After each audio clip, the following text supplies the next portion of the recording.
नमस्ते छात्रों, मैं प्राध्यापक चंद्रकांत जाधव, चंद्रभागाभाई एलगुलवार, प्रशाला उच्च माध्यमिक विद्यालय सोलापुर। आज के इस वीडियो में 12वीं युवक भारती पाठ क्रमांक 5 जो वृंद के दोहे, इसका पहला भाग हमें देखना है। कवि वृंद जी का रचित ये दोहे, उसके के पहले भाग में हम लोगों को कुछ पद्यांश को हमें देखना है।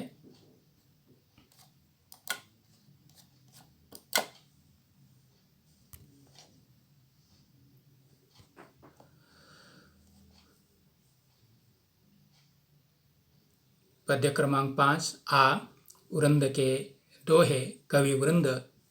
हमें पहले कवि का परिचय देखना है। कवि परिचय में कवि का नाम है वृंदावन दास। उनका जन्म है ईस्वी 1643 में हुआ था। जन्म स्थान मथुरा है। उनके काव्य की जो विशेषताएं हैं, रचना की विशेषताएं हैं, वो विशेषताएं इस तरह है। रीतिकालीन परंपरा के अंतर्गत आपका नाम आदर्श लिया जाता है। इनकी रचनाएं रीतिबद्ध परंपरा में महत्वपूर्ण स्थान रखती है। काव्य के विभिन्न प्रकारों में रचनाएं रची है। 12 मासा में 12 महीनों का सुंदर चित्रण किया है। यमक सतसई में विविध प्रकार के यमक अलंकार का वर्णन है। नीतिपरक दोहे जनसाधारण में बहुत प्रसिद्ध हैं। नीतिपरक दोहे लोक व्यवहार में अनुकरणीय है। आपकी भाषा सहज, सुंदर तथा लोक भाषा से जुड़ी हुई है। अब हमें पाठ का परिचय देखना है। इस पद्य का, इन दोहों का परिचय, इस पद्य में कवि ने क्या बताया उसे हमें देखना है दोहों के माध्यम से। प्रस्तुत दोहों में कवि वृंद ने कई नीतिपरक बातों को बता दी है। विद्यारूपी धन की विशेषता यह होती है कि वह खर्च करने पर ही बढ़ता जाता है। आंखें मन की सच झूठ बातें बता देती हैं। जितनी चादर हो मनुष्य को उतने ही पांव फैलाने चाहिए। व्यवहार में कपट को स्थान नहीं देना चाहिए। बिना गुणों के मनुष्य को बड़प्पन नहीं मिलता। दूसरे व्यक्ति से उलझने पर कीचड़ हम पर उड़ता है। संसार में सद्गुणों के कारण ही व्यक्ति को आदर प्राप्त होता है। कवि वृंद के दोहे पाठकों को व्यावहारिक अनुभवों से परिचित कराते हैं, जीवन का सच्चा मार्ग दिखाते हैं। अब हमें पहला पद्यांश देखना है कि इन पद्यांश में कवि ने हमें क्या बता दिया है। पहला पद्यांश इस तरह है। सरस्वती के भंडार की बड़ी अपूर्व बात, ज्यों खर्चे त्यों त्यों बढ़े, बिन खर्चे घटी जात। यानी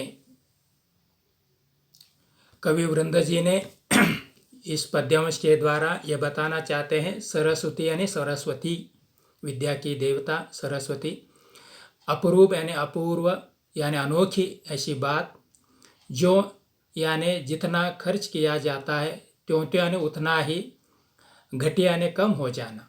यानी सरस्वती के भंडार की बड़ी अपूर्व बात, ज्यों खर्चे त्यों त्यों बढ़े, बिन खर्चे घटी जात। इसका भावार्थ इस तरह है।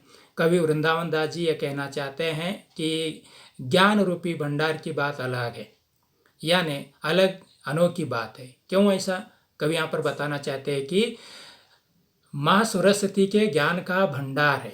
माँ सरस्वती ज्ञान के भंडार है। माँ सरस्वती के ज्ञान भंडार की बात बड़ी अनूठी और अपूर्व है।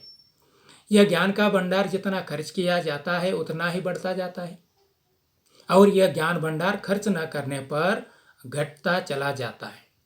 अतः जितना हो सके हमें दूसरों को ज्ञान देना चाहिए। तात्पर्य यह है कि आदान प्रदान से ही ज्ञान में अधिक बढ़ोतरी होती है। यानी कवि वृंदावन दास जी बताना चाहते हैं कि ज्ञान का आदान प्रदान होना बहुत ही जरूरी है।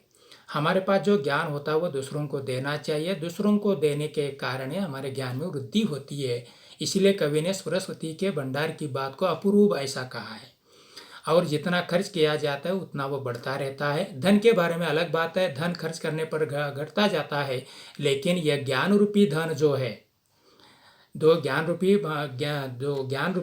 जो धन है, उसे जितना आप लोग खर्च करते हैं, दूसरों को देते हैं, उतना ही वह ज्ञान रूपी धन बढ़ता जाता है। इस तरह को यह कवि यहाँ पर वृंदावन दास जी कहना चाहते हैं। अगला पद्यांश है। नैना देत बताय हिय को होत अहेत, निर्मल आरसी भली बुरी कही देत।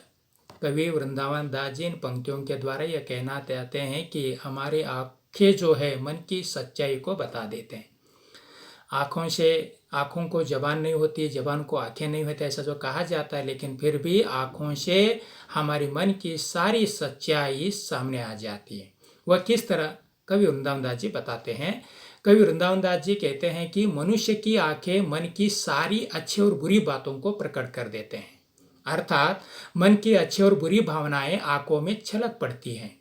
जिस प्रकार स्वच्छ साफ आईना हमारे छवि की सुंदरता या कुरूपता को प्रतिबिंबित करता है, उसी प्रकार हमारी आंखें मन की भावनाओं को दर्शाती है। यानी हम किसी भी बात को कितना भी छुपाने की कोशिश करें, लेकिन आँखों के जरिए हमारे मन की सारी बातें भली बुरी जो भी हो वह सामने आई जाते हैं। इसीलिए कवि का बता देना है कि जैसे निर्मल आरसी, जैसे आप लोग अपने सुंदर छवि जो है, आईना जो हमारे आईने के सामने खड़े रहते ही स्पष्ट नजर आते हैं, वैसे ही आँखों के द्वारा हमारी मन की सारी भावनाएं दिखाई देते हैं। इस तरह कवि ने बताया मन की बातों को छुपाने की कोशिश मत कीजिए, क्योंकि आँखों के द्वारा ये सब कुछ नजर आते हैं।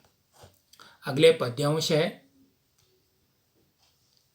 अपनी पहुँच विचारी के कर्तव्य करिए दौर, तेते पाँव पसारिए जेती लांबी सौर। यानी अपने कर्तव्य जो है, अपना कार्य जो है, वह कार्य सोच विचार के करना चाहिए, क्योंकि अगर हमारे पास उस कार्य की हैसियत नहीं होती तो वह कार्य हमें सफलता दिलाती नहीं है। यानी जेती पाँव पसारिए, यानी उतना ही पैर फैलाना चाहिए, वही कार्य करना चाहिए जो कार्य हमारे लिए संभव है, हमारी योग्यता के मुताबिक है।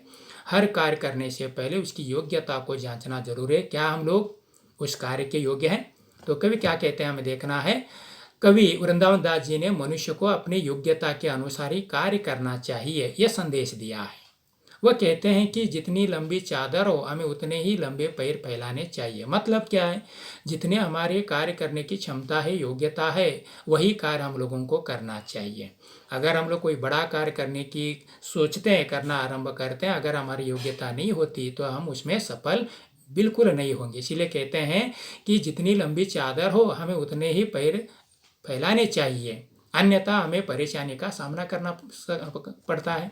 अर्थात मनुष्य को अपनी क्षमता को ध्यान में रखकर ही कोई कार्य करना चाहिए। यानी हम लोगों को अपनी योग्यता को, अपनी क्षमता को सोच कर, याद करते, पहचान कर हमें कार्य का आरंभ करना चाहिए।